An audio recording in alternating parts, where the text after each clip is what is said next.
পরামর্শ করলো 101 জনকে ফেরত আনবো, কোন কায়দায় কোন ফর্মুলায় তোমরা পরামর্শ দাও।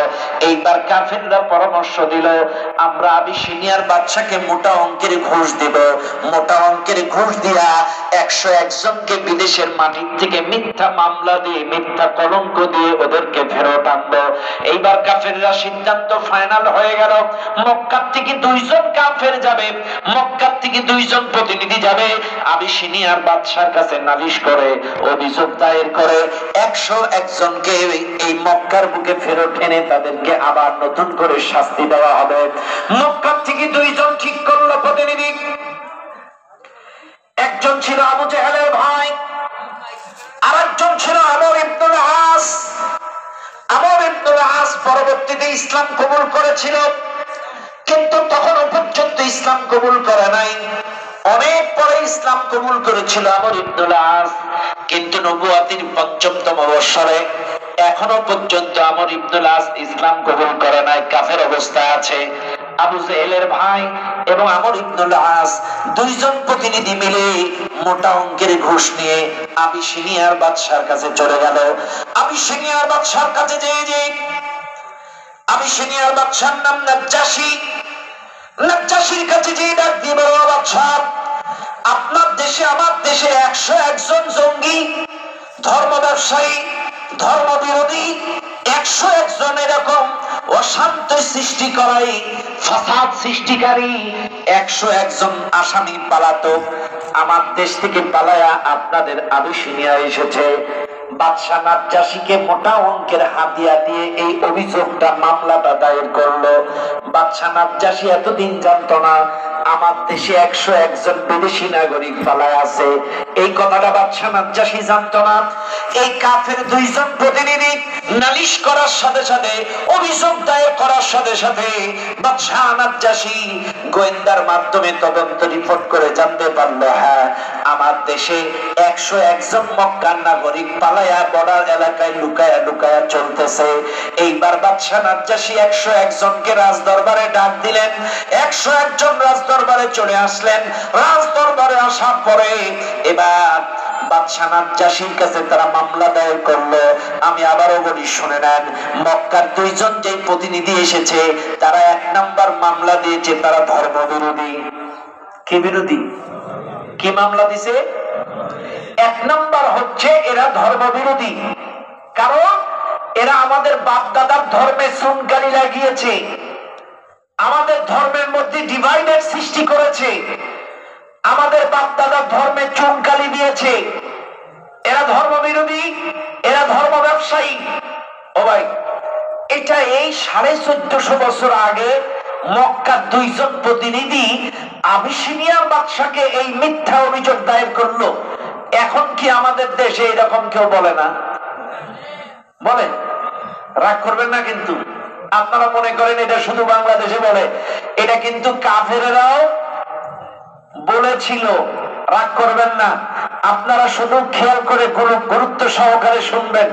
মক্কার কাফেররা বাদশা নাজ্জাশীকে যে অভিযোগ দিল 1 নাম্বার, এরা ধর্ম ব্যবসায়ী, ধর্ম বিরোধী। আজকে বর্তমানেও বাংলাদেশে অনেক সুশীল সমাজ এই হুজুরদেরকে, ইসলামী আন্দোলনের ভাইদেরকে ধর্ম ব্যবসায়ী বলে গালি দিচ্ছে। এই কথা বলেন। এখন আমার প্রশ্ন, আমাদের দাড়ি 12 মাস, আমাদের টুপি 12 মাস, আমাদের জুব্বা 12 মাস, আমাদের নামাজ 12 মাস, আমরা সবকিছুই তো আল্লাহ আল্লাহর জন্য, রাসূলের জন্যই করি, কিন্তু আপনারা যারা আমাদেরকে ধর্ম ব্যবসায়ী বলে গালি দেন, আপনারা যে নির্বাচনের সময় টুপি পাঞ্জাবি পাগড়ি পরেন,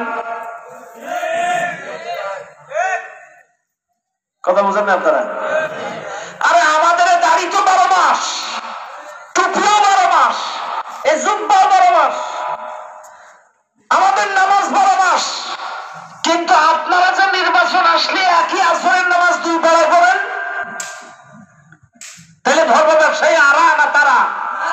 এই কথা বলে কেন?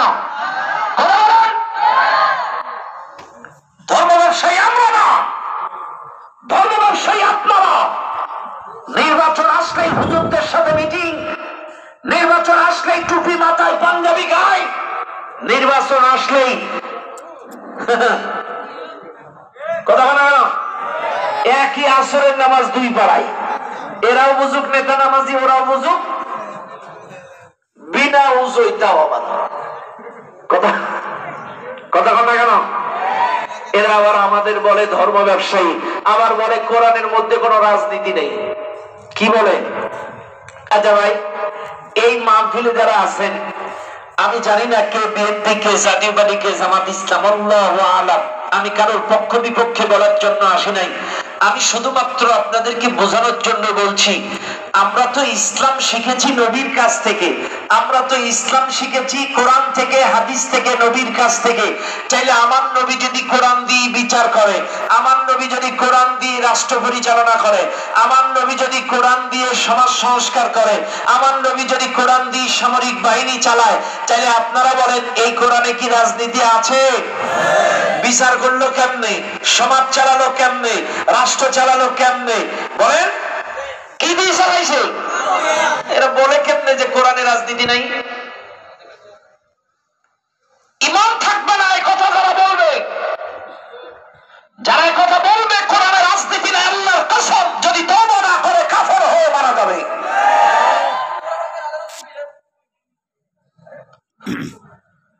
নবজি ও সূরা ফাতিহা বোঝে না। হ্যাঁ ভাইরা আমার কথাগুলো বোঝার চেষ্টা করবেন ও মুসলমানেরা। এইবার আসেন, আপনাদেরকে আমি একটি একটি করে 63 বছর পর্যন্ত নিয়ে গেলেই বুঝবেন কোরআনে রাজনীতি আছে না নেই। আমি কোরআন থেকে আপনাদেরকে আজকে চোখে আঙুল দিয়ে দেখায় দেব। যারা আজকে বলে ধর্ম ব্যবসায়ী কোরআনে রাজনীতি নাই, এগুলো মিথ্যা কথা। আবার বলি, শোনেন, আপনাদেরকে বলি, আমরা 2001 থেকে 6 সাল পর্যন্ত একই কথা বলেছি, আল্লাহর আইন চাই, সৎ লোকের শাসন চাই। এই জালেমদের 16 বছরের একই কথা বলেছি, আল্লাহর আইন চাই, সৎ লোকের শাসন চাই। এখনো নতুন করে 5ই আগস্টের পরে একটাই কথা, আল্লাহর আইন চাই, সৎ লোকের শাসন চাই। আমরা তো 2 নম্বরই 2 রকম কথা বলি নাই। আমরা তো 2 রকম চরিত্র দেখিনি, আমরা তো মানুষকে ধোঁকা দেইনি।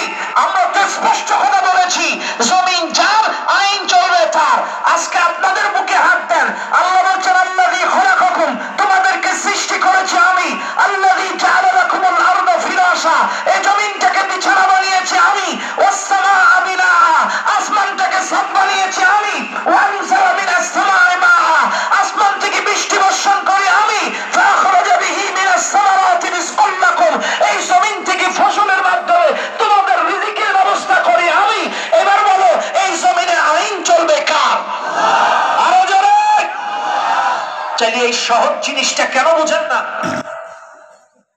কেন বুঝেন না? জমিন আল্লাহর, আসমান আল্লাহর, আপনি আল্লাহ, সব আল্লাহর, আর আপনি আইন চালাবেন মানুষের। এতটা সোজা। আমি মাঝে মাঝে একটা উদাহরণ দিব, রাগ করবেন না তো? রাগ করবেন না তো? বুঝেন কিন্তু। ও ভাই, আল্লাহর আইন চাই, সৎ লোকের শাসন চাই, এ কথা কেন বলি? এই জমিন সৃষ্টি করেছেন কে? আলা লাহুল খালকু ওয়াল আমর, সৃষ্টি করেছেন। এবার বলেন, আইন চলবে কার? মনে করেন এই হুজুরের একটা 5 তলা বাড়ি আছে কক্সবাজারে। এখন আমি যদি বলি, হুজুর আজকের থেকে আপনার এই বাড়িতে আমার আইন চলবে, আমার কথায় উঠবেন, আমার কথায় বসবেন, আমার কথায় চলবেন, হুজুর মানবে না? কেন মানবে না? বাড়ি কার? বউ কার? বাচ্চা কার? বিল্ডিং কার? জায়গা কার? তাহলে ওই বাড়ি, মাতক বাড়ি চলবে কার? আমি যদি জোর করে চালাই, উনি কি মেনে নেবে? আমাকে ছেড়ে দেবে? আমার নাকের বাউন্ডারি ছাড়াবে না? ছাড়াবে? আচ্ছা বাদ দিলাম, উনি যদি আমার সাতক্ষীরায় যে আমার বাড়িতে যে মাতক বাড়ি করে, আমি মেনে নেব? কেন? বাড়ি কার? মাতক বাড়ি আমার। কথা ক্লিয়ার?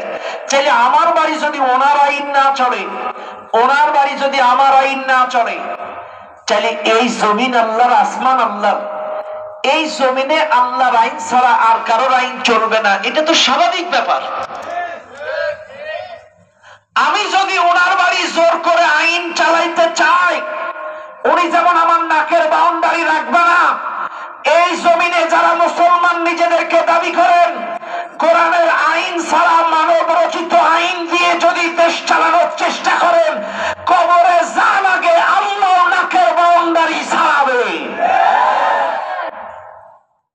আমার বাড়ি, আমার সব, তুমি আইন চালাবা তোমার।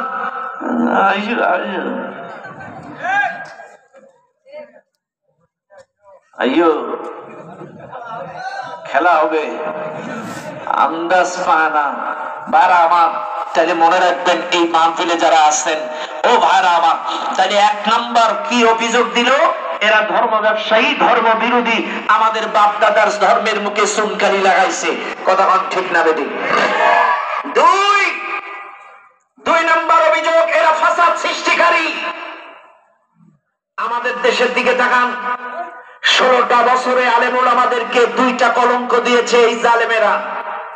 1 নাম্বার কলঙ্ক ছিল জঙ্গি, 2 নাম্বার কলঙ্ক ছিল রাজাকার। কথা কথা কেন?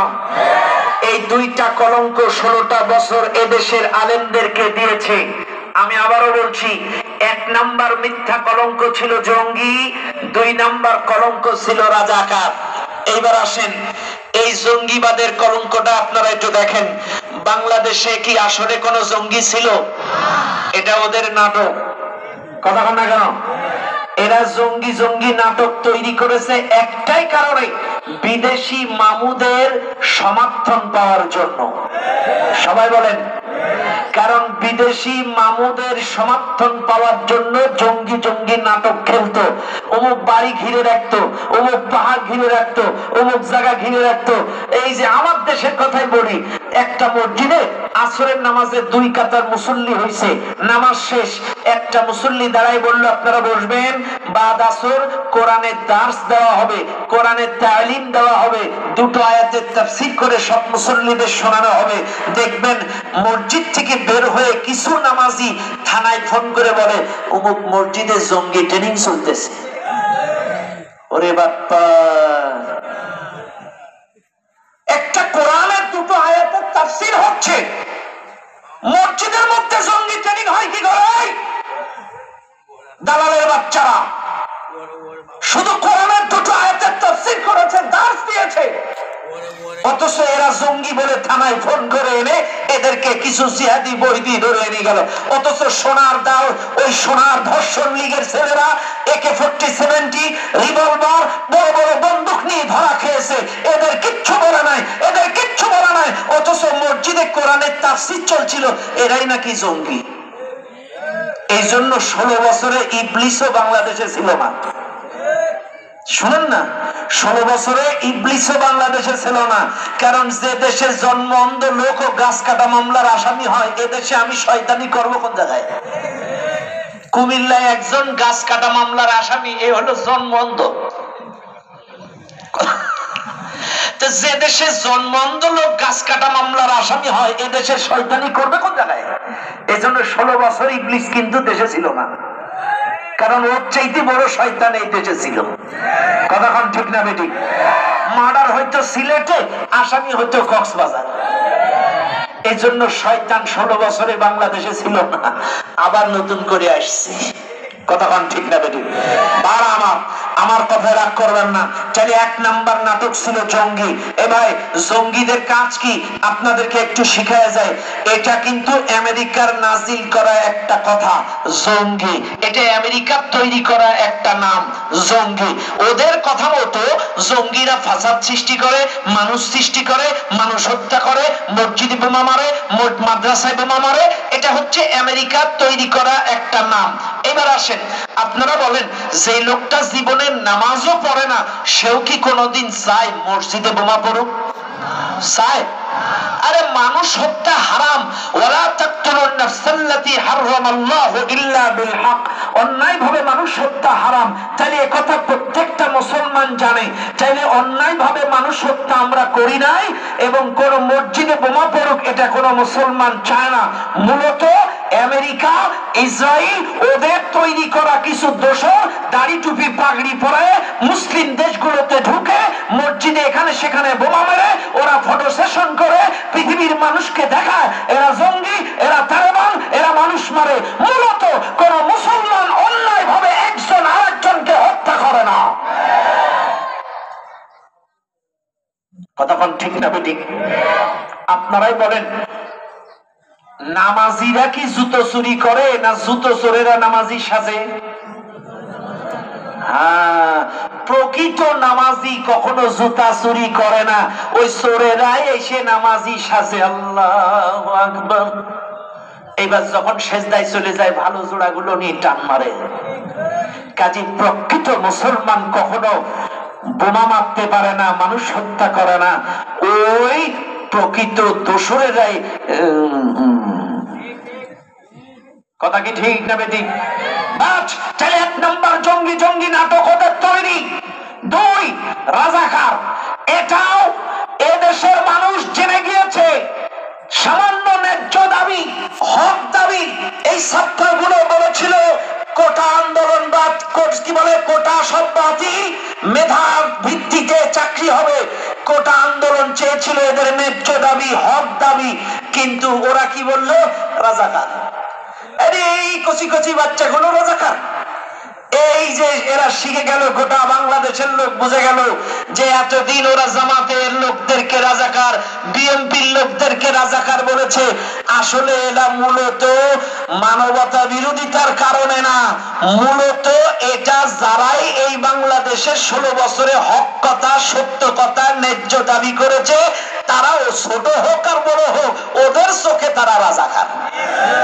ছোট হোক আর বড় হোক, তারা ছোট হোক আর বড় হোক, যারাই এই বাংলাদেশে হক কথা বলেছে তারাই ছিল ওদের কাছে রাজাকার।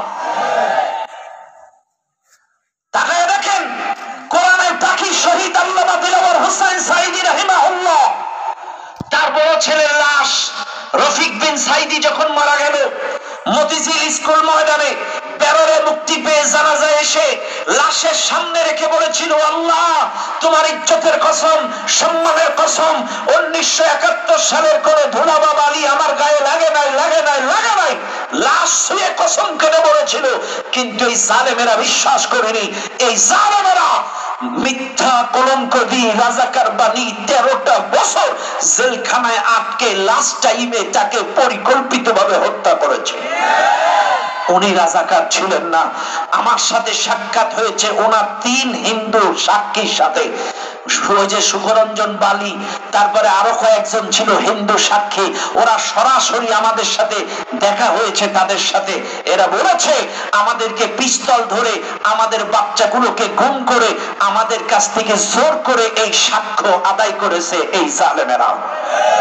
মূলত রাজাকার এটা ওদের বাঁধানো নাটক। তাহলে 2টো অভিযোগ দায়ের করেছিল এরা, এই আলেম ওলামা, এই কোরআন প্রেমিক ইসলামী আন্দোলনের মানুষদের, একটা জঙ্গি একটা রাজাকার, এই 2টো নাটকের উপরে ভিত্তি করে 16টা বছর টিকে ছিল। কথা কোন ঠিক না বেটি?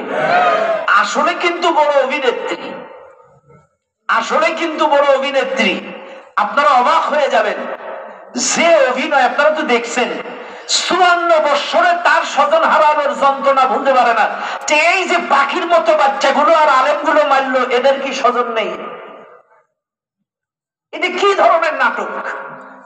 আপনার ভাই আপনার বাবা মারা গেল, তাই 54 বছরে ভুলতে পারলেন না? চাইলে আমাদের ভাইগুলো, বন্ধুগুলো, সন্তানগুলো মেরেছে পাখির মতো করে, হেলিকপ্টার থেকে গুলি করে মেরেছে।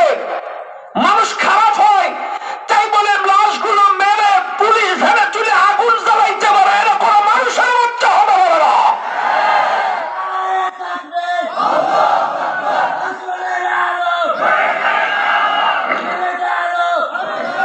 এদেরকে গুলি করে হত্যা করেছে, তারপরে আবার পুলিশ ভ্যানে তুলে আগুন জ্বালায় দিছে। এত খারাপ তো ফিরআউনও ছিল না, এত খারাপ তো আবু জেহেলও ছিল না, এত খারাপ তো নমরুদও ছিল না। যতটা খারাপ এরা ছিল 16টা বছরে। আজকে অনেকে শুনলে হয়তো মন খারাপ লাগতে পারে, হুজুর আপনি কি বলতেছেন? শোনেন, আপনাদেরকে বলে যায়, এই কোরআনে কি সূরা আবু লাহাব আছে? কয় বছর ধরে আছে? 1400 বছর ধরে সূরা আবু লাহাবের ওয়াজ হচ্ছে বাংলাদেশে। কারণ আবু লাহাব আমার নবীকে পাথর মেরেছিল, মারার চেষ্টা করেছিল। আবু লাহাবের স্ত্রী আমার নবীকে মারার ষড়যন্ত্র করেছিল। এই জন্য আল্লাহ ওই আবু লাহাবের কাহিনীটা কোরআনে তুলে দিয়েছে। 1400 বছর ধরে আবু লাহাবের বইয়ের কাহিনী এই জাতির মানুষদেরকে শোনাও, ওদের জুলুম এবং ওদের পরিণতি কি হয়েছিল এরা যেন কিয়ামত পর্যন্ত ভুলে না যায়।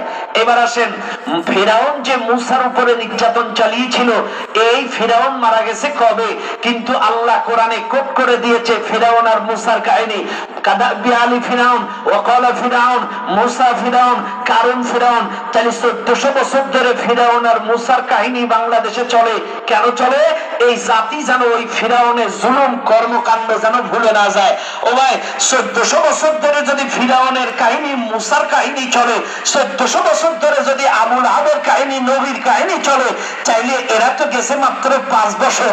কিয়ামত পর্যন্ত এই জালেম 16 বছরে যা করেছে আপনাদেরকেও শোনা লাগবে। কথা বলা কেন? আপনাদেরকেও শোনা লাগবে যে জুলুম এরা 16টা বছরে ইসলামের পরে, কোরআনের পরে, আলেম ওলামার উপরে চাপিয়েছে। আসেন খেয়াল করেন, নবীজি সাহাবারা 1 নাম্বার অভিযোগ দিল ধর্ম ব্যবসায়ী, ধর্ম বিরোধী। 2 নাম্বার অভিযোগ দিল এরা হচ্ছে ফাসাদ সৃষ্টিকারী, রক্তপাতকারী, এরা দেশের শত্রু, মানুষের শত্রু। এই মিথ্যা অভিযোগ দায়ের করলো আবিসিনিয়ার বাদশা নাজ্জাশীর কাছে। শুনেন দুনিয়ার মানুষ, আবিসিনিয়ার বাদশা নাজ্জাশী এই অভিযোগগুলো শোনার পরে, তিনি তো একটা দেশের প্রেসিডেন্ট, তিনি এককভাবে সিদ্ধান্ত নেবেন না, ন্যূনতম সাধারণ জ্ঞান তার আছে। বাদশা নাজ্জাশী চিন্তা করলেন, একতরফা এক দলের কাছ থেকে শুনে বিচার করব না, আমি মুসলমানদের কাছ থেকেও একটু জবানবন্দি নিতে চাই। আল্লাহ নবী সাহাবাদেরকে ডাক দিলেন। 101 জন বাদশা নাজ্জাশীর সামনে দাঁড়ায় গেলেন। 101 জনের ভিতর থেকে বাদশা নাজ্জাশী প্রশ্ন করলেন, ও মুসলমানেরা, এই 2 জন প্রতিনিধি মক্কা থেকে এসে তোমাদের বিরুদ্ধে মিথ্যা, তোমাদের বিরুদ্ধে অভিযোগ দায়ের করেছে অনেকগুলা, কিন্তু মুসলমানেরা তোমাদের মুখ থেকে শুনতে চায়, তোমাদের জবান থেকে শুনতে চাই, মূলত তোমরা বলো কেন পালায় আসছো মক্কা থেকে, তোমাদের কাছ থেকে শুনতে চায়। এইবার 101 জনের ভেতর থেকে মুসলিম প্রতিনিধি জাফর ইবনে আবি তালিব রাদিয়াল্লাহু তাআলা আনহু দাঁড়ায় গেলেন। জাফর ইবনে আবি তালিব রাদিয়াল্লাহু তাআলা আনহু দাঁড়িয়ে গিয়ে বলেন, শুনেন বাদশা, আমরা মূলত পালিয়ে এসেছি একটাই কারণে, সেই কারণটা হলো আমাদের নবী, বিশ্ব নবী আল্লাহর পক্ষ থেকে নবুয়ত পেয়েছেন। আমাদের নবী আমাদের কাছে কালেমার দাওয়াত দিয়েছেন, লা ইলাহা ইল্লাল্লাহ, আল্লাহ ছাড়া ইনদাতা নাই, বিধানদাতা নাই, মাবুদ নাই। আল্লাহর পক্ষ থেকে তার কাছে কোরআন নাজিল হয়েছে। আমরা আল্লাহর পরে, কোরআনের পরে নবীর প্রতি ঈমান আনার কারণে, ওই কোরআনের দাওয়াত মক্কার বুকে দেওয়ার কারণে, কোরআন প্রতিষ্ঠার দাওয়াত মক্কার বুকে দেওয়ার কারণে ওই মক্কার কাফেরেরা আমাদের উপরে জুলুম নির্যাতন চালাইছে। ঘরে মার, বাইরে মার, ব্যবসা প্রতিষ্ঠানে মার, যেখানেই পাই সেখানেই মার। এই জন্য আমরা সহ্য করতে না পেরে পালায়ে মক্কা থেকে হিজরত করে আবিসিনিয়ায় চলে এসেছি। শুনে নেন দুনিয়ার মানুষ, বাদশা নাজ্জাশী কথাগুলো শোনার পরে এইবার মুসলিম প্রতিনিধি জাফর ইবনে আবি তালিব রাদিয়াল্লাহু তাআলা আনহুকে ডেকে বললেন, ও মুসলিম প্রতিনিধি জাফর ইবনে আবি তালিব, তোমরা শুনলাম নবীর প্রতি ঈমান এনেছো, আল্লাহর প্রতি ঈমান এনেছো, কোরআনের প্রতি ঈমান এনেছো। ও মুসলমানেরা, তোমাদের কাছে কোন কোরআন নাজিল হয়েছে? আমাকে একটু সেই কোরআনের বাণী শোনাও। তোমাদের কোরআনটা কেমন, সে কি ধরনের কথাবার্তা, আমি একটু শুনতে চাই। এই কথা যখন বাদশা নাজ্জাশী বললেন, জাফর ইবনে আবি তালিব রাদিয়াল্লাহু তাআলা আনহু দাঁড়ায় গেলেন। কোরআনুল কারীম থেকে সুন্দর করে আউযু বিল্লাহ বিসমিল্লাহ বলে সূরাতুল মারিয়ামের প্রথম থেকে 3-4 রুকু তেলাওয়াত করে শোনায় দিলেন। কাফ হা ইয়া আইন সাদ ذكر رحمة ربك عبده زكريا إذ نادى ربه نداء خفيا। সুন্দর করে ছন্দে ছন্দে 2-3 রুকু যখন শোনায় দিলেন, বাদশা নাজ্জাশীর চোখের কোণা দিয়ে অঝরে পানি ঝরতে লাগলো। বাদশা নাজ্জাশীর অজান্তে চোখের কোণা দিয়ে পানি ঝরে গেল। বাদশা মনে মনে তেলাওয়াত শুনে আর বলে, আরে জীবনে কত নোবেল নাটক, কত সাহিত্য, কত কবিতা, কত সোরা গান, ছন্দ গান শুনেছি, কিন্তু মুসলমানদের মতো এত সুন্দর সুমধুর বাণী তো কোনদিন শুনি না। এক কোরআন তেলাওয়াতে বাদশা নাজ্জাশী ঠান্ডা। কাফের 2 জন প্রতিনিধি কানে কানে বলাবলি করছে, আমরা এসেছিলাম মিথ্যা অভিযোগ দিয়ে ওদেরকে ফিরিয়ে নিয়ে যাব, কিন্তু এক তেলাওয়াতে সব শেষ। সুবহানাল্লাহ বলবেন না? এইবার দুইজন কাফের বলা বলি করছে, শোনো, এই বাদশা নাজ্জাশী হলো খ্রিস্টান ধর্মের মানুষ। আবার বলছি, বাদশা নাজ্জাশী হলো খ্রিস্টান ধর্মের মানুষ। কাজী খ্রিস্টানরা বলে ঈসা নবী আল্লাহর সন্তান। নাউজুবিল্লাহ। খ্রিস্টানদের ধারণা ঈসা নবী আল্লাহর সন্তান। আসলে কিন্তু আল্লাহর কোনো ছেলে নেই, মেয়ে নেই, মা নেই, বাবা নেই। আল্লাহ কয়জন? সবাই বলেন কুল হুয়াল্লাহু আহাদ। আল্লাহ বলছেন আমি এক। সুবহানাল্লাহ বলেন। লাম ইয়ালিদ ওয়া লাম ইউলাদ। আল্লাহ বলছেন আমাকে কেউ জন্ম দেয়নি, আমিও কাউকে জন্ম দেয়নি, আমি এক, আমি কারোর মুখাপেক্ষী নই। আল্লাহ তার পরিচয় দিয়েছে। কিন্তু খ্রিস্টানরা মনে করে ঈসা নবী আল্লাহর সন্তান। ওয়াকালাতিন নাসারাল মাসীহ ইবনুল্লাহ ওয়াকালাতিল ইয়াহুদ উযাইর ইবনুল্লাহ। ইহুদিরা মনে করে উযাইর নবী আল্লাহর ছেলে, আর খ্রিস্টানরা মনে করে ঈসা নবী আল্লাহর ছেলে। এদের ধারণা আর কি। এখন এই দুইজন কাফের চিন্তা করছে, এই বাদশা যেহেতু খ্রিস্টান, এদের ধারণা ঈসা নবী আল্লাহর সন্তান। এখন মুসলমানরা তো তা বলবে না। এখন বাদশাকে খেপায় দিয়েছে, বাদশা বুঝলাম, আপনি মুসলমানদের কাছে একটু জিজ্ঞাসা করেন তো ওই ঈসা নবীর ব্যাপারে ওদের মতামত কি। আপনার মতে তো হচ্ছে আল্লাহর ছেলে, কিন্তু মুসলমানরা তো তা বলবে না। যেই মুসলমানরা উল্টো বলবে, বাদশার সাথে মতের মিল হবে না, তখনই বাদশা খেপে যাবে মুসলমানের উপরে। এই টার্গেট নিয়ে দুইজন কাফের বলছে, বাদশা আপনি জিজ্ঞাসা করেন আসলে ঈসা নবীর ব্যাপারে ওদের মতামত কি। এবার বাদশা নাজ্জাশী বলছে, মুসলমানেরা আমাদের ঈসা নবীর ব্যাপারে তোমাদের মতামত কি। তখন মুসলিম প্রতিনিধি জাফর ইবনে আবি তালিব রাদিয়াল্লাহু তাআলা আনহু আবার দাঁড়ায় গেলেন। জাফর ইবনে আবি তালিব রাদিয়াল্লাহু তাআলা আনহু দাঁড়িয়ে বলছে, শোনো বাদশা, আমাদের নবী বলেছেন আমি যেমন আল্লাহর পক্ষ থেকে প্রেরিত রাসূল, আল্লাহর বান্দা, অতীতে যতগুলো নবী রাসূল এই পৃথিবীতে এসেছে তারাও আল্লাহর প্রেরিত রাসূল, আল্লাহর বান্দা। আমরা আমাদের নবী যেটা বলেছে আমরা সেটাই বিশ্বাস করি। ঈসা নবীও আল্লাহর নবী, আল্লাহর বান্দা। একথা যখন বলছে, বাদশা নাজ্জাশী চেয়ারে ছিল বসা, চেয়ার থেকে লাফ দিয়ে নিচে নেমে একটা ঘাস, চিকন ঘাস তুলে বলছে, শোনো মুসলমানেরা, এই ঘাসটা যেমন সত্য, আমার কাছে ঈসা নবীও আল্লাহর বান্দা, এটাও আমার কাছে সত্য। এটা সরে কন্যা সুবহানাল্লাহ। তাহলে মতের মিল হলো না অমিল হলো? এবার বাদশা নাজ্জাশী ওই কাফের দুইজন প্রতিনিধিকে বলছে, শোনো, তোমরা আমাকে যে মোটা অঙ্কের হাদিয়া দিয়েছো, এই মানুষগুলোকে মিথ্যা অভিযোগ দিয়ে ফেরত নিয়ে যাবে। এই নাও, তোমাদের এই ঘুষের টাকা ফেরত দিলাম। শোনো, এই 101 জন নাগরিক এতদিন আমার রাজ্যে পলাতক ছিল, আমি ঘোষণা দিলাম আজ থেকে এরা আমার রাজ্যের রাজকীয় মেহমান। সম্মান দেওয়ার মালিককে, আরো জোরে কানকে, আল্লাহ আছে না নাই? আছে না নাই? 16 বছরে হুজুর গুলো পালায়ে কুল পায়নি। এখন হুজুর ছাড়া ডিসি অফিসেও মিটিং হয় না, এসপি অফিসেও মিটিং হয় না। সুবহানাল্লাহ কন্যা, আরো জোরে কন্যা সুবহানাল্লাহ। আল্লাহ আছে না নাই?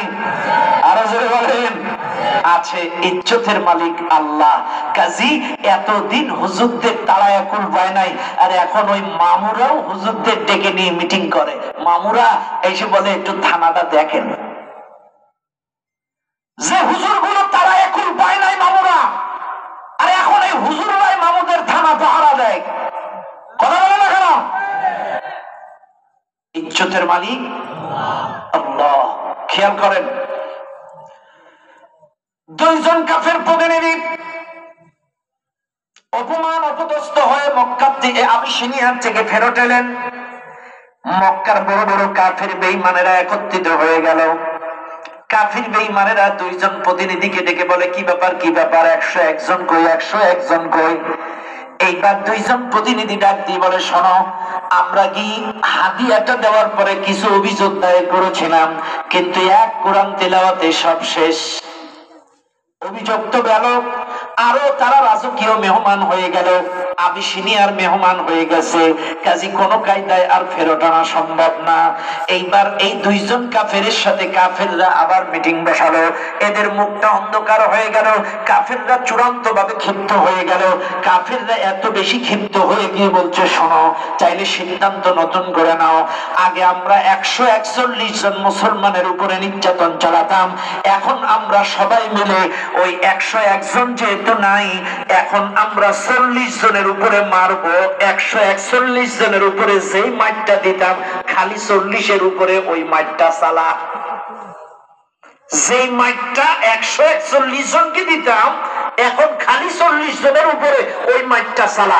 নির্যাতন নিপীড়নের স্টিমরোলা আগে যতটা নির্যাতন চালাইছে তার চাইতে নির্যাতন দ্বিগুণ বাড়ায় দিছে। কি জুলুম, কি নির্যাতন! আরে ঘরে মার, বাইরে মার, ব্যবসা প্রতিষ্ঠানে মার, যেখানে পাই সেখানেই মার। একটি অপরাধ, তারা কোরআনের দাওয়াত, হকের দাওয়াত, সত্যের দাওয়াত, কালেমার দাওয়াত দিয়েছি। খেয়াল করেন, একজন মুসলিম সাহাবী আম্মার বিন ইয়াসির রাদিয়াল্লাহু তাআলা ইসলাম কবুল করেছে 46তম বৎসর। 46তম বৎসরে আম্মার বিন ইয়াসির রাদিয়াল্লাহু তাআলা ইসলাম কবুল করার অপরাধে আবু জেহেল আম্মার বিন ইয়াসিরকে গ্রেফতার করেছে। আবু জেহেল বলছে, আম্মার বিন ইয়াসির, আমি শুনলাম তুমি ইসলাম কবুল করেছো, কোরআন কবুল করেছো, নবীর প্রতি, আল্লাহর প্রতি ঈমান এনেছো। এ আম্মার বিন ইয়াসির, তুমি ইসলাম ছেড়ে দাও, নবীর পথ ছেড়ে দাও, কোরআনের পথ ছেড়ে দাও, ইসলামী আন্দোলন ছেড়ে দাও।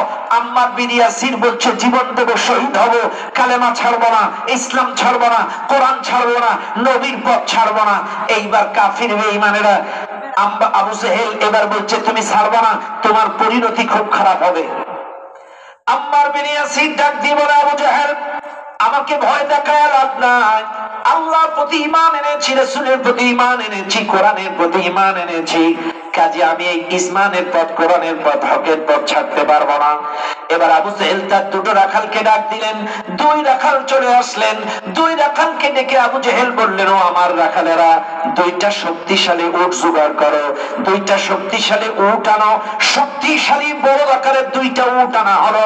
এবার আবু জেহেল বলল, আমার রাখালেরা, আম্মার বিন ইয়াসিরের 2 পাও 2 উটের সঙ্গে বেঁধে দাও। আম্মার বিন ইয়াসির রাদিয়াল্লাহু তাআলা 2 পাও 2 উটের সাথে বেঁধে দিলেন। 2 পায়ের সাথে উটের সাথে পাও দুটো বেঁধে দিয়ে এইবার 2 উট 2 দিকে খেদায় দিল। আম্মার বিন ইয়াসিরের দেহের মাঝখান থেকে ফেড়ে 2 খণ্ড হয়ে জমিনের পরে পড়ে গেল। তারপরেও আম্মার বিন ইয়াসির ইসলাম ছাড়ে না। কি জুলুম, কি নির্যাতন! 46তম বৎসরে, 47তম বৎসর কাফেররা আবার মিটিং করলো, দফায় দফায় মিটিং। আবু জেহেল, উতবা, শাইবা, ওয়ালিদ বিন মুগীরা এরা চিন্তা করল, মুহাম্মদ সহ তার সাহাবারা যেই কায়দায় ইসলামের দাওয়াত, হকের দাওয়াত, কালেমার দাওয়াত সমাজে, রাষ্ট্রে দিচ্ছে, যেই কায়দায় ওদের সমাবেশে মানুষ হচ্ছে, যেই কায়দায় ওদের কোরআনের তাফসীর শুনছে, কোরআনের বাণী শুনছে, এইভাবে চলতে পারলে আমাদের কর্তৃত্ব, নেতৃত্ব, ক্ষমতা থাকবে না। চাইলে কি করা যায়? এদেরকে অভিযোগ দায়ের করে রাষ্ট্রীয়ভাবে নিষিদ্ধ করে শিয়াবি আবি তালিবের পাহাড়িয়া জেলখানায় ঢুকাও। আজকের এই মাহফিলে যারা আছেন শুনে নেন, নবুয়াতি 47তম বৎসর মুহররম মাসের 1 তারিখ। শুনে নেন দুনিয়ার মানুষ, নবুয়াতি 7 বছর, নবীজি 47তম বৎসর, 47তম বৎসরের 1 তারিখ মুহররম মাসের 1 তারিখ কাফেররা সিদ্ধান্ত নিয়ে মুসলিম সাহাবা এবং নবীর বিরুদ্ধে এক গাদা অভিযোগ দায়ের করে এই বিরোধী, সেই বিরোধী, মানবতা বিরোধী, জঙ্গি, তালেবান, ধর্ম বিরোধী, ধর্ম ব্যবসায়ী অনেকগুলো অভিযোগ এরা দায়ের করে রাষ্ট্রীয়ভাবে মুহাম্মদকে এবং তার অনুসারীদেরকে প্রকাশ্যে দিন প্রচার করা নিষিদ্ধ করে তাদেরকে শিয়াবে আবি তালিবের জেলখানায় ঢুকায় দিল। শুনে নেন, আপনারা শিয়াবে আবি তালিবের জেলখানার নাম শুনছেন না? শুনেন, 47তম বৎসরে মুহররম মাসের 1 তারিখে, কয় তারিখ সবাই বলেন? 47তম বৎসরে মুহররম মাসের 1 তারিখ নবী সহ সাহাবাদের বিরুদ্ধে অভিযোগ দায়ের করে তাদেরকে শিয়াবে আবি তালিবের পাহাড়িয়া জেলখানায় ঢুকায় দিল। সেই জামানায় আধুনিক কম্পিউটার সফটওয়্যার ছিল না, হার্ড ডিস্ক ছিল না। সেই জামানায় আধুনিক কোন কাগজপাতি ছিল না যে ফাইল করে আইনটা রচনা করে সচিবালয়ে রেখে দেবে। সেই জামানায় কোন আইন যদি রচনা হতো সে আইনটা চামড়ার গায়ে খোদাই করে লিখত। কিসের গায়ে? কিসের গায়ে?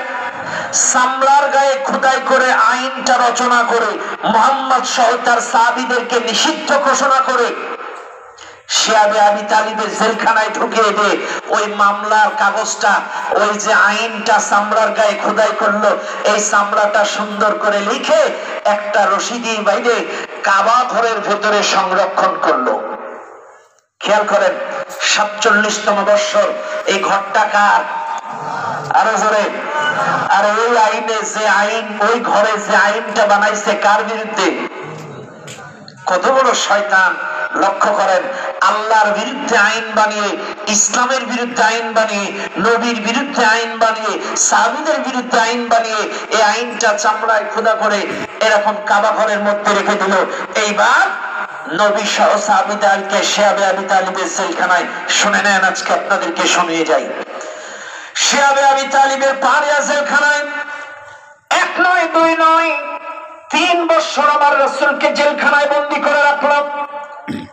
একটা রিওয়ায়াতে পাওয়া যায় নবীদের খাওয়া দিত না, সাহাবাদেরকে খাওয়া দিত না। আর একটা রিওয়ায়াতে পাওয়া যায় এক একজন পুরুষকে সপ্তাহে 2 খানা রুটি আর কয়েকটা খেজুর দিত। শুনে নেন ভালো করে, এক একজন পুরুষকে 2-3টা খেজুর আর 2টা রুটি 1 সপ্তাহে 7 দিনে দিত। এবার আপনারা বলেন, 1 সপ্তাহে 2টা রুটি আর 2-3টা খেজুর 1 সপ্তাহে একটা পুরুষ মানুষ কেমনে খেয়ে বেঁচে থাকে? অন্যান্য বর্ণনা এসেছে কোন খাবার তাদেরকে দিত না। আরে প্রাপ্তবয়স্ক সাহাবী, প্রাপ্তবয়স্ক নবী, বড় বড় সাহাবা, স্পাইন শক্তিশালী, ঠান্ডা গন্ডা বডি ফিটনেস, এই সাহাবাগুলো সপ্তাহে 2 খানা রুটি আর খেজুর খেয়ে থাকতে পারতো না। ক্ষুধার যন্ত্রণা, তীব্র যন্ত্রণা সহ্য করতে না পেরে ওই জেলখানার মধ্যে বাবলা গাছ ছিল, কাঁটাওয়ালা যুক্ত বাবলা গাছের পাতাগুলো, ফলগুলো, ছালগুলো ছিঁড়ে ছিঁড়ে খেয়ে তারা জীবন ধারণ করেছে। কি নির্যাতন, কি নিপীড়ন, ক্ষুধা, তীব্র যন্ত্রণা। 3টা বছর খাওয়া নেই, দাওয়া নাই, ছাগলের মতো পায়খানা করেছে, টুপলা টুপলা, ছোট ছোট 2-1 ফোঁটা ফোঁটা। আরে এই পৃথিবীর কোন জেলখানায় যদি আসামি যায় তাদেরকে খাবার দেওয়া হয়, চিকিৎসা দেওয়া হয়, কিন্তু আমার নবীকে সাহাবাদেরকে যে জেলখানায় রেখেছিল ঠিক মতো খেতেও দেয় নাই, চিকিৎসাও দেয় নাই। আরে 3টা বছর জেলখানায় বন্দী থাকার পরে আমার নবী 50তম বৎসরে চাচা আবু তালেবকে ডাকালেন। চাচা আবু তালেব নবীজির কাছে চলে আসলেন। চাচা আবু তালেবকে ডেকে বললেন, চাচা, ও আমার চাচা, 47তম বৎসরের পহেলা মুহররম মাসের 1 তারিখে আমি সহ আমার সাহাবাদের বিরুদ্ধে অভিযোগ দায়ের করে, মামলা দায়ের করে, 1 গাদা অভিযোগ দায়ের করে, মামলা দায়ের করে আমাদের বিরুদ্ধে যে আইন রচনা করেছিল, ও চাচা, এই আইনটা একটা চামড়ার গায়ে খোদাই করে লিখেছিল, চামড়ার গায়ে খোদাই করে লিখে লিখে রেখেছিল। ও চাচা, আমি আপনাদেরকে তথ্য দেই, এই চামড়ার গায়ে টোটাল সমস্ত আইন ওই পোকাই, ঘুনে পোকাই খেয়ে গিয়েছে। শুধুমাত্র আল্লাহ শব্দ যে কয়েক জায়গায় ছিল, আল্লাহ শব্দ 2-1টা জায়গায় আছে, আল্লাহ শব্দ ছাড়া বাদ বাকি সব আইন উড়ে পোকায়, ঘুরে পোকায় খেয়ে গিয়েছে। কাঠে যে পোকা লাগে না, এটাকে কি পোকা বলে? ওই পোকা। আমাদের দিকে ওই পোকা বলে। এখন নবীজি বলছে, চাচা, ওই চামড়ার গায়ে আল্লাহ শব্দ ব্যতীত সব ওই পোকায় খেয়ে গেছে। আবু তালেব বলছে, কি কও? বলে, হ্যাঁ, সব খেয়ে গিয়েছ। বলছে, তাই? বলে, হ্যাঁ। আপনি যান, যে তথ্যটা নেন। এবার চাচা আবু তালেব চলে গেলেন। আবু জাহেল, আবু লাহাব, উতবা, শাইবা, উতাইবা সবাইকে ডাক দিলেন। সবাইকে একত্রিত করে বলে, শোনো, আমার ভাতিজা বলেছে যে আইন তোমরা রচনা করো, তার সাহাবা সহ, নবী সহ আমার ভাতিজা সহ সাহাবাদেরকে জেলখানায় ভরেছ, নিষিদ্ধ করে ঘোষণা করে বস্তি করেছ, ওই আইনগুলো সব ওই পোকায় খেয়ে গেছে আল্লাহ শব্দ ব্যতীত। তখন বলছে তাই নাকি? সব কাফেররা হুমড়ি খেয়ে কাফেররা কাবা শরীফের দরজা খুললো, কাবার দরজা খুলে ওই চামড়াটা বের করে দেখে সর্বনাশ, শুধু আল্লাহ শব্দ ব্যতীত সবগুলো ওই পোকায় খেয়ে গিয়েছে।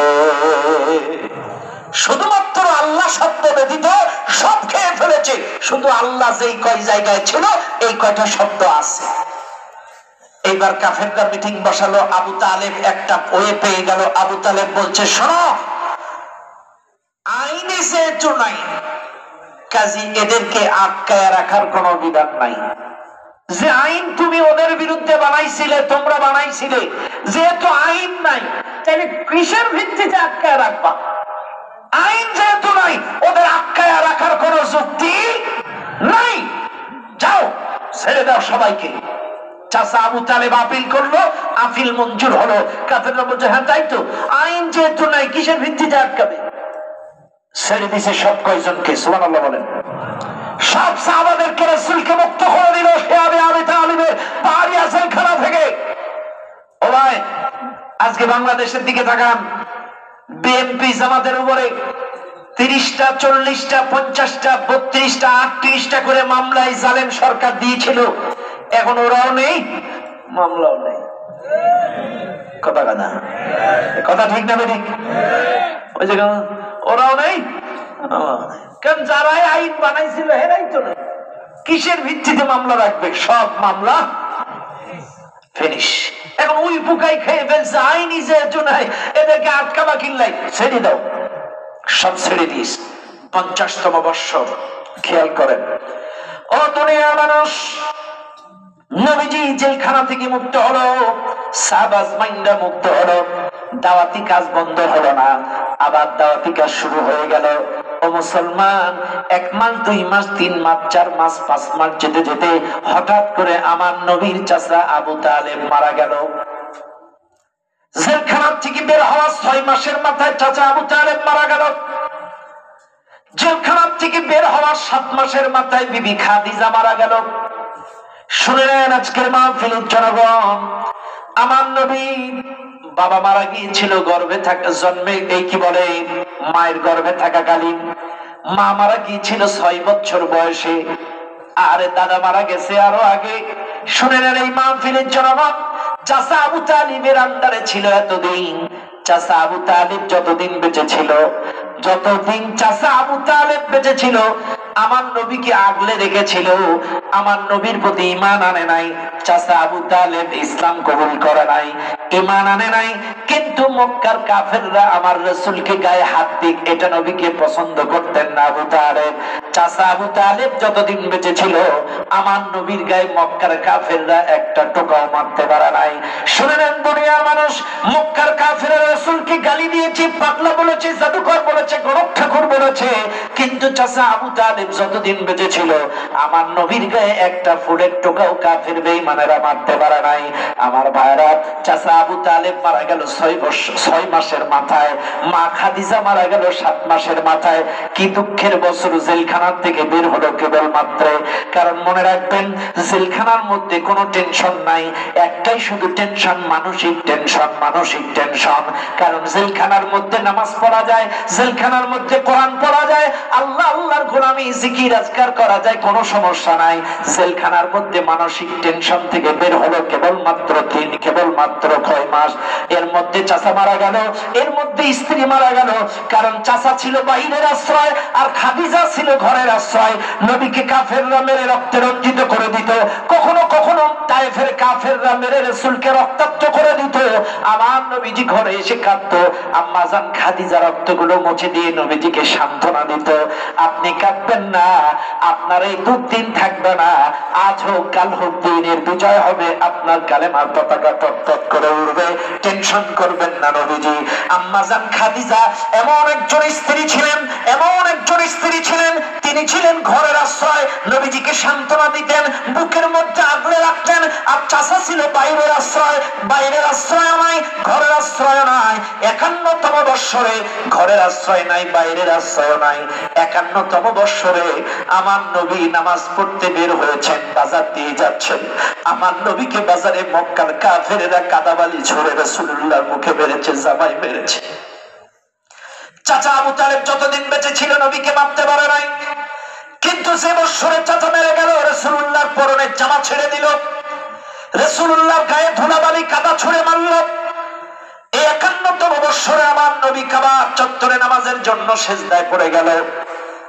আরে মক্কার কাফেরেরা উটের পচা নারী ভুড়ি আপনারা এতদিন কাহিনীতে শুনেছেন, এটা নবুয়াতির 11তম বৎসরে 51তম বৎসরে আমার নবী নামাজের জন্য কাবার চত্বরে সিজদায় পড়েছিলেন।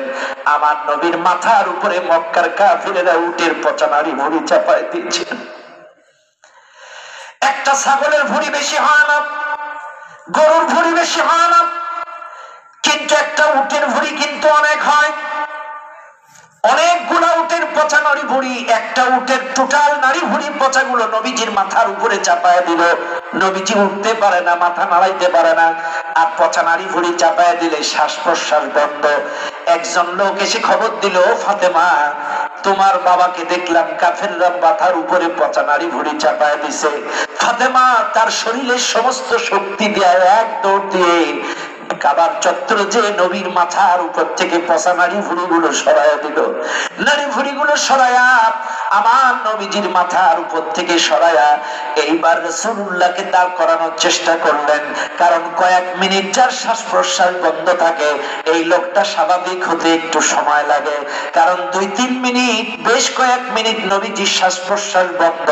নবী যখন দাঁড় করাচ্ছেন, নবী আমার ঠিক মতো দাঁড়াইতে পারে না, স্বাভাবিক হতে পারে না। আরে মুসলমানেরা শুনে নেন, 51তম বৎসর গেল। এবার আসেন কি জুলুম, নির্যাতন, নিপীড়নের স্টিমরোলার। এদিকে একটা গেল, দুইটা গেল, এদিকে আর একটা কাহিনী। এদিকে আমার নবীর যে ছেলে সন্তানগুলো হয়, ছেলে সন্তানগুলো একটা একটা করে সব ছেলে সন্তানগুলো নবীজির মারা যায়। আমি আবারও বলছি, নবীজির 3টা ছেলে সন্তান দুনিয়ার থেকে মারা যান, বড় হওয়ার আগে মারা যান। বড় হওয়ার আগে 3টা ছেলে সন্তান মারা গেল। নবীজির 4টা মেয়ে সন্তান বেঁচে ছিল। আবারও শোনেন, নবীজির ছেলে সন্তানগুলো যখন মারা গেল, মক্কার কাফেরেরা রাসূলকে লেজ কাটা বংশ নেই সব বিভিন্ন বলে গালি দেওয়া শুরু করলো। মুহাম্মাদের যাই কটা ছেলে হয়েছিল সব কটা মারা গেছে, এখন বংশ মর্যাদা কেমনে হবে, বংশ ধরে রাখবে কে? কাফেররা ক্রিটিসাইজ করা শুরু করে দিল, কটাক্ষ করলো। এদিকে আলীর বুকের উপরে পাথর চাপায় দিল, এদিকে সাহাবাজ মাইন্দের উপরে নির্যাতন, এদিকে খাদিজা মারা গেল, এদিকে চাচা আবু তালেব মারা গেল। চতুর্মুখী টেনশন, নবীজির মন খারাপ। এবার আমার নবী 52তম বৎসরে আল্লাহ পাক আমার নবীজিকে মেরাজে নিয়ে, আমার নবী যেহেতু 53তম বৎসরে হিজরত করে মক্কা থেকে মদিনায় যাবেন। শুনে নেন দুনিয়ার মানুষ, 53তম বৎসরে আমার নবী যেহেতু মক্কা থেকে মদিনায় আসবেন, আমার নবীকে যেহেতু আল্লাহ পাক তাকে রাষ্ট্রনায়ক বানাবেন, রাষ্ট্র পরিচালক বানাবেন, কিন্তু আমার নবীর তো রাষ্ট্র চালানোর কোনো অভিজ্ঞতাই নাই, কোনো যোগ্যতা নাই। একটা রাষ্ট্র কেমনে চালাতে হয় এটার কোন ট্রেনিং তো আমার নবীর নাই। আমার নবীর চতুর্দিকে মন খারাপ, একদিকে ছেলেগুলো মারা গেল, একদিকে খাদিজা মারা গেল, একদিকে চাচা আবু তালেব মারা গেল, একদিকে বেলালের বুকের উপরে পাথর, চতুর্মুখী জুলুম নির্যাতন, চতুর্দিক থেকে দুঃসংবাদ। আমার আল্লাহ পাক নবীর ব্যতীত মনটাকে ভালো করার জন্য ওই 52তম বৎসরে মেরাজে নিয়ে গেলেন। মেরাজে নিয়ে যে সূরা বানী ইসরাইল উপহার দিলেন। সূরাতুল বানী ইসরাইলের মধ্যে রাষ্ট্র পরিচালনা করার 14 দফা কর্মসূচি দিয়ে দিলেন। একটু জোরে বলবেন না সুবহানাল্লাহ। কয় দফা কর্মসূচি? কয় দফা? 14 দফা কর্মসূচি, রাষ্ট্র পরিচালনা করা, রাষ্ট্র সংস্কার করা। শুনেন আজকের এই দেশের মানুষ, আমার নবী, আজকে আপনাদেরকে বলে যাই, 12টা বেজে গেছে, লম্বা করবো না, সংক্ষিপ্ত ভাবে বলে যাই। আজকে এই মাহফিলে আমার সাবজেক্ট দেওয়া হয়েছে সমাজ সংস্কারক হিসেবে মুহাম্মদ সাল্লাল্লাহু আলাইহি ওয়াসাল্লাম আমার নবী 40-এ নবুয়তি পাইছে, 40 থেকে 53 পর্যন্ত 13 বছরে মক্কায় থেকে সুদ, ঘুষ, জেনা, ব্যভিচার, দুর্নীতি, চাঁদাবাজ, সন্ত্রাস, মানুষ হত্যা করা, আধিপত্য বিস্তার করা একটা খারাপ কাজও পরিবর্তন করতে পারে নাই। সুবহানাল্লাহ।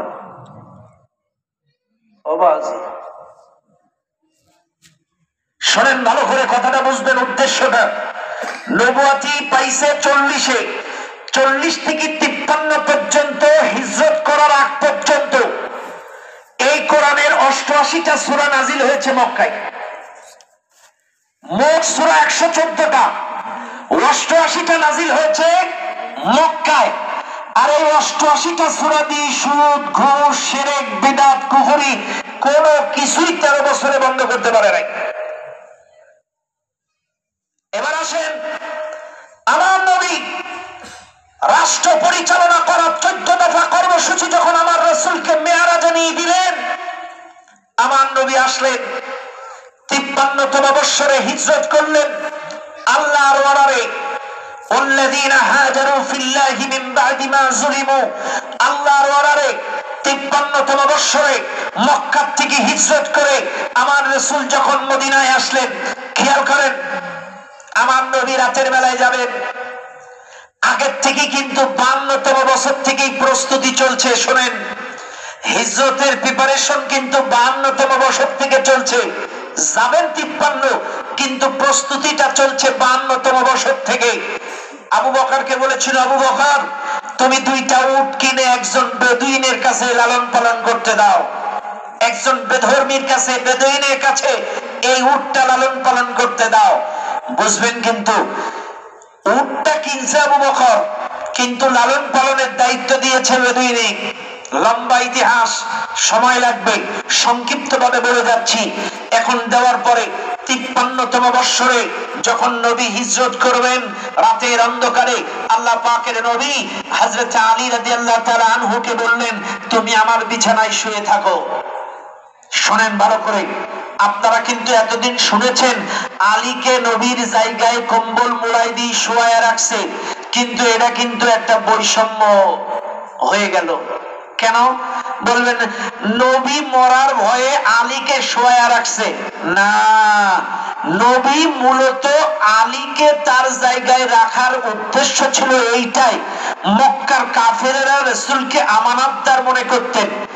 এজন্য মক্কার বিভিন্ন মানুষের টাকা পয়সা, ব্যবসা বাণিজ্য, জমি জায়গার, বাড়ি ঘরের দলিল পত্র, কাগজপাতি, নথিপত্র, আমানতের মাল রাসূলের কাছে ছিল। এজন্য রাসূল বলেছে, আমি চলে যাচ্ছি, ও আলী তুমি দিনের বেলায় এই মক্কার মানুষদের আমানতের মালগুলো ফেরত দিয়ে তুমি দিনে আসবা। সুবহানাল্লাহ বলবেন না? আমার নবী পালায় যাচ্ছে, ইচ্ছা করলে তো এই মাল পাতি, টাকা পয়সা, জমি জায়গা নিয়ে যেতে পারত। কথা কথা কেন যেতে পারতো না? এরা তো যেতে পারতো, কিন্তু না, আলী তুমি থাকো, কারণ এই আমানতের মালগুলো তুমি দিনের বেলায় সবাইকে বুঝায় দিবা। রাসূলুল্লাহ সাল্লাল্লাহু আলাইহি সাল্লাম আল্লাহর অর্ডারে অনুমতি ক্রমে রাতের অন্ধকারে বেরিয়ে গেলেন। সকাল বেলায় মক্কার কাফেরেরা এসে ঘিরে ফেলছে, ঘিরে ফেলে এরে আলীরে ধরে সেই পিটানি সেই মার শুরু করলো। এখন এক কাফের এসে বলছে, শোনো তোমরা কেন মারছো? কারণ এ তো আমাদের ভালোর জন্যই আছে। মুহাম্মদ তো ইচ্ছা করলে আমাদের জিনিস, আমানতের মালগুলো নিয়ে যেতে পারতো, কিন্তু মুহাম্মদ একে রেখে গেছে আমাদের আমানতের মালগুলো ফেরত দেওয়ার জন্য। কাজী একে মাইরো না, এ তো আমাদের কল্যাণের জন্য আছে। সুবহানাল্লাহ বলেন। ও দুনিয়ার মানুষ, বিস্তারিত সময় নাই, নবী আমার মক্কায় চলে গেলেন। মক্কায় যাওয়ার পরে মক্কার সাহাবারা সাদরে তাকে গ্রহণ করলেন। সাদরে গ্রহণ করার পরে মক্কার মদিনার মানুষেরা বিশ্ব নবীকে সাদরে গ্রহণ করলেন।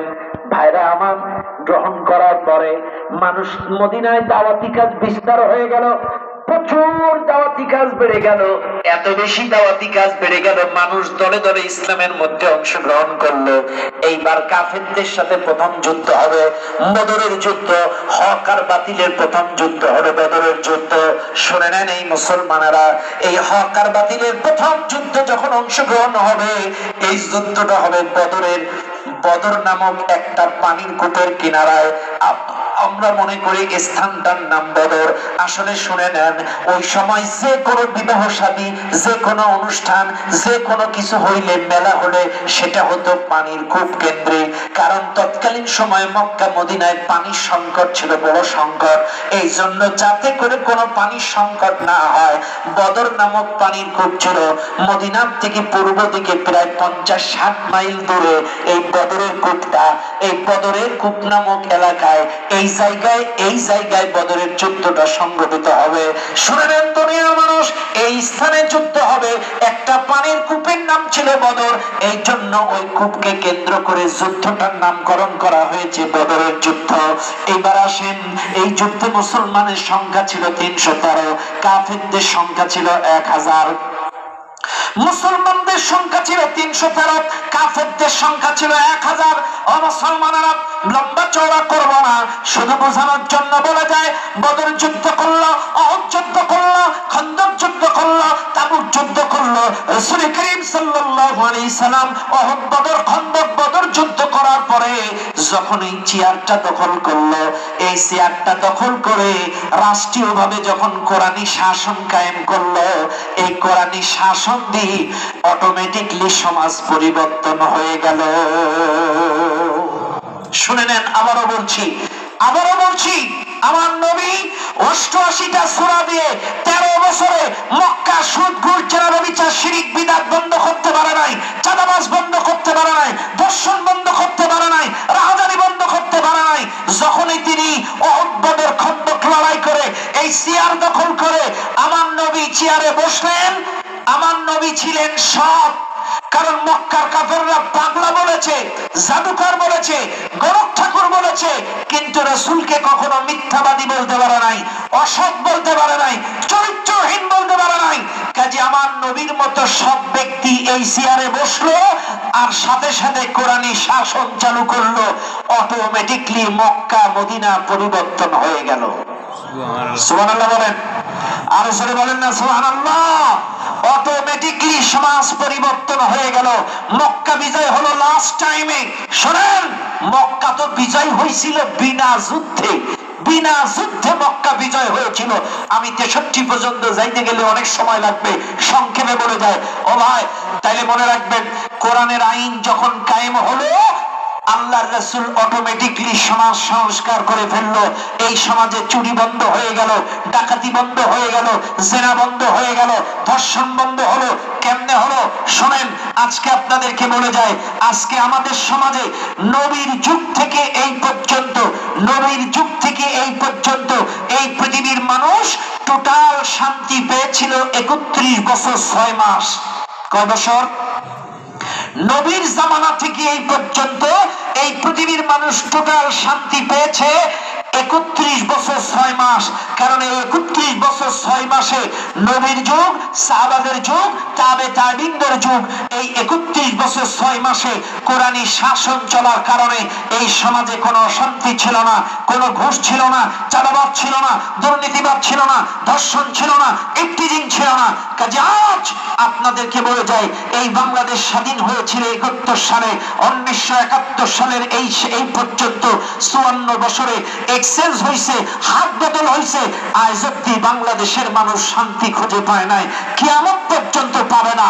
এদেশের মানুষ যদি শান্তি খুঁজে পেতে চান, এই সমাজ যদি সংস্কার করতে চান, আল্লাহর কসম, আল্লাহর কোরআনী সমাজ, কোরআনের আইন, আমার রাসূল যে কোরআনের আইন দিয়ে সমাজ সংস্কার করেছে, এই কোরআনী শাসন ছাড়া এই সমাজ সংস্কার করা যাবে না। আজকে চাঁদাবাজ কয় দিক থেকে ঠেকাবেন, সন্ত্রাস কয় দিক থেকে ঠেকাবেন, ঠেকানোর লাইন নাই। আজকে মসজিদে যান, কক্সবাজারের শহরের মসজিদে এক জোড়া ভালো 5000 টাকা দামের শু বাইরে রেখে নামাজ পড়বেন, নামাজ পড়ে এসে,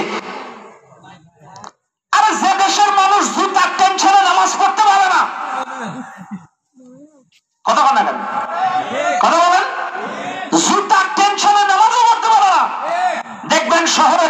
মুসল্লিগুলো জুতার বাক্সের পাশেই দাঁড়ায়, জুতাটা বাক্সের আগে পাশেই বসে। আত্তাহিয়াতু লিল্লাহি ওয়াসসালামু আসসালামু আলাইকা ইয়া ওয়া বারাকাতুহু। একবার জুতার দিকে তাকায়, একবার দোয়া পড়ে। কথা কথা কেন ঠিক না ঠিক? এবার রাগ করবেন না। চাইলে জুতার টেনশনে যে এলাকায় যে দেশের মানুষের নামাজ হয় না, এই দেশ সংস্কার মানব রচিত আইন দিয়ে হবে না। এদেশে লাগবে আল্লাহর আইন। আস-সারিকু ওয়াস-সারিকাতু, চোর চুরি করলে চোরের হাত কেটে দাও।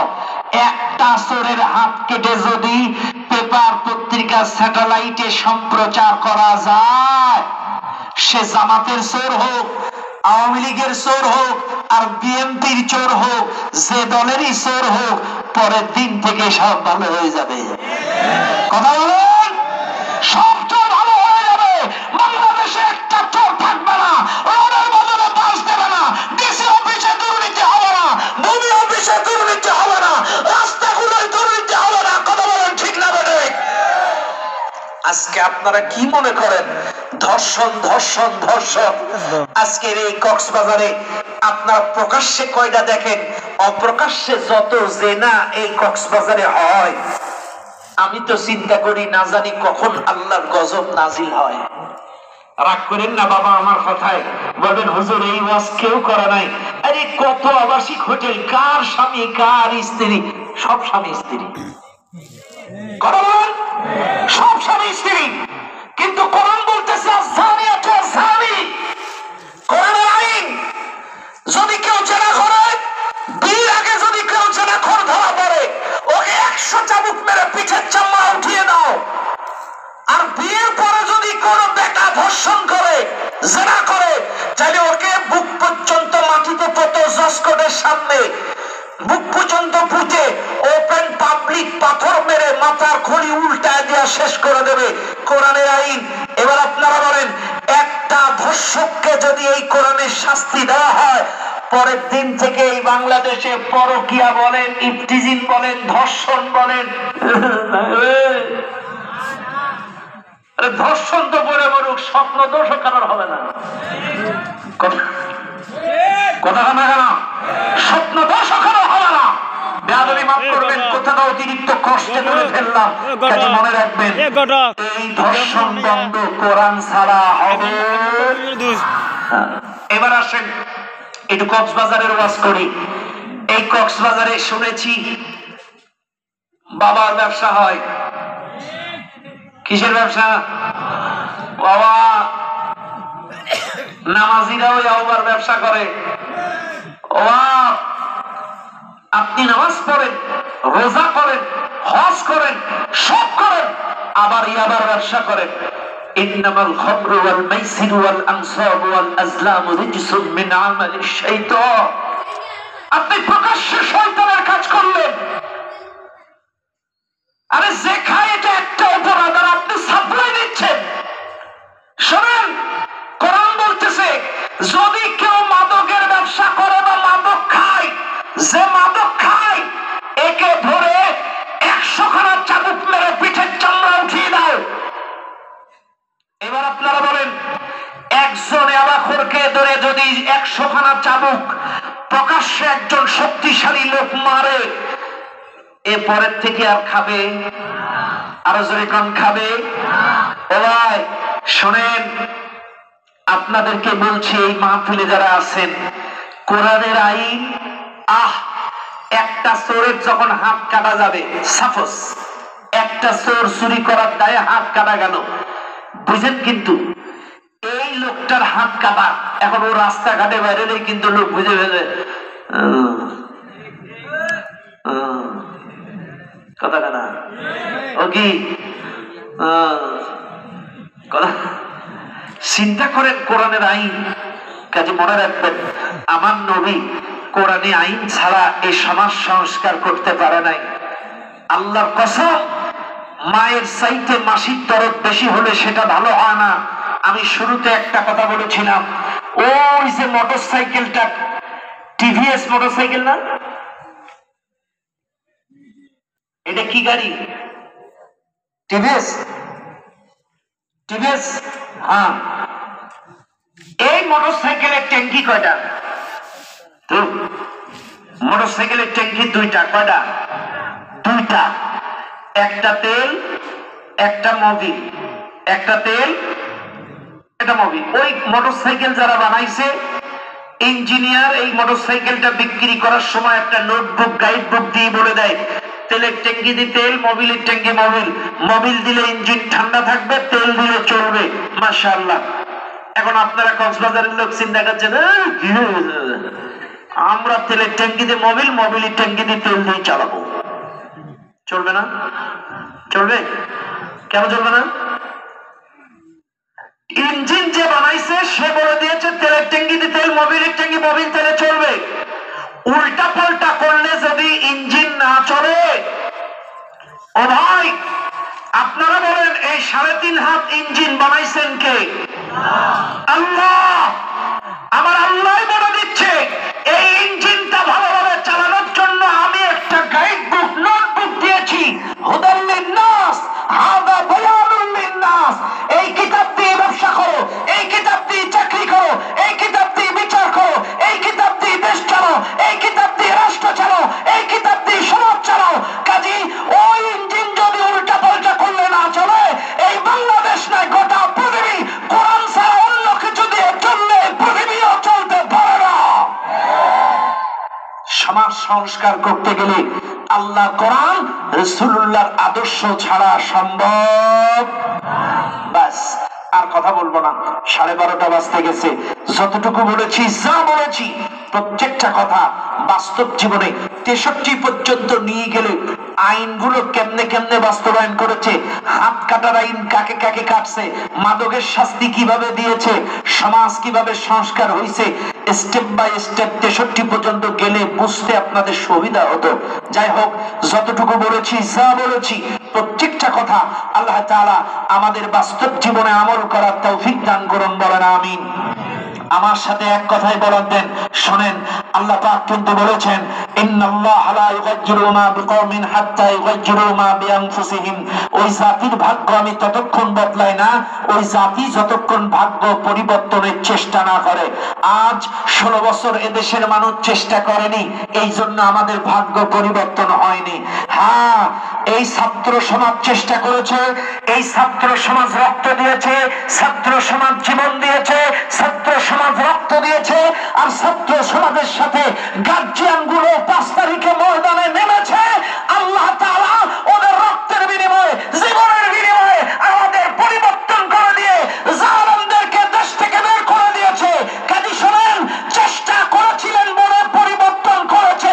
কাজী আগামীতে আপনারা যদি মনে করেন এই সমাজ সংস্কার করার দরকার, এই সমাজ দুর্নীতি মুক্ত হোক, চাঁদাবাজ মুক্ত হোক, সন্ত্রাস মুক্ত হোক, শান্তির সমাজ হোক, আল্লাহর কসম সবাই মিলে যদি চেষ্টা করে কোরআনের পক্ষে সমর্থন করেন, সৎ শাসক আর আল্লাহর আইনের পক্ষে থাকেন, আগামীর বাংলাদেশ কোরআনের বাংলাদেশ কেউ ঠেকাইতে পারবে না।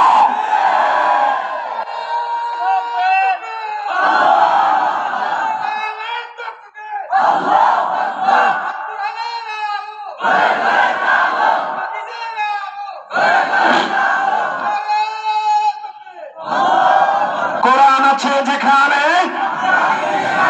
কোরআন নাই যেখানে। আমি আবারও বলছি, রাসূলুল্লাহর আদর্শ এবং কোরআন ছাড়া সমাজ সংস্কার হবে না। কাজে এই সমাজ যদি সুন্দর সমাজ চান, তাহলে কোরআন যাদের কাছে আছে কোরআন ওয়ালাদের সাথে, নবী ওয়ালাদের সাথে থাকা লাগবে। তো হাত তুলে দেখায় দেন। আলহামদুলিল্লাহ, হাত নামান। আল্লাহ পাক আপনাদের সকলকে কবুল করুন।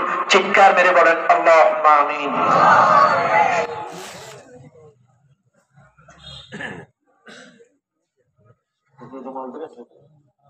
সম্মানিত ভাইরা, এত বড় আয়োজন যুব সমাজ করেছে, লক্ষাধিক টাকা খরচ। আমাদের ভাইরা আপনাদের মাঝে যাবে, আপনারা যা পারেন আল্লাহর কোরআনের